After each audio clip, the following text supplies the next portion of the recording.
Let's get right into it. The numbers are pretty good, but less than half of what they were last month.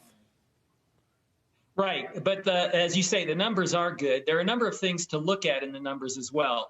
The first thing I would point out is the composition. Leisure and hospitality up 600,000 jobs. That's really good because it's the sign of a healthy recovery. When you gain the jobs that you lost earlier, that's a good thing.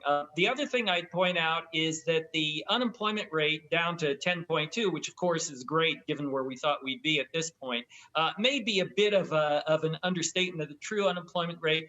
There's always this confusion about how many people dropped out of the labor force and so forth. Look at the employment to population ratio. I always tell you that's the right thing to be looking at, and it is right now. It's at about 55%. It's about 3 percentage points below where it was at the same time that we had this unemployment rate in the 2007 through 2009 recession. So I'd say that's probably a little bit low, but that would be the only negative news in the whole report, is that the unemployment rate isn't quite as low as it looks. Otherwise, things are actually much better than I think we expected, Rick.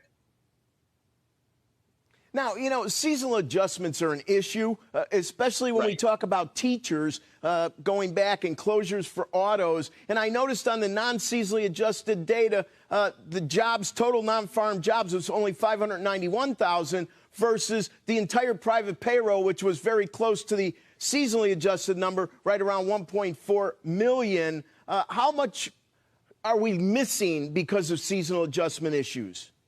Well, that's a good point. The easiest way to think about this is to look at the private sector as opposed to the total. The private sector was 1.4 million. So I'd say that's a more accurate number.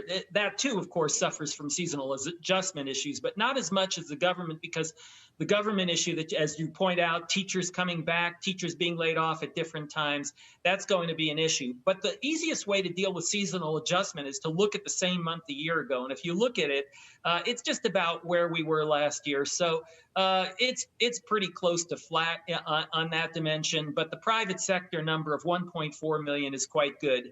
And so that's what I would base my optimism on.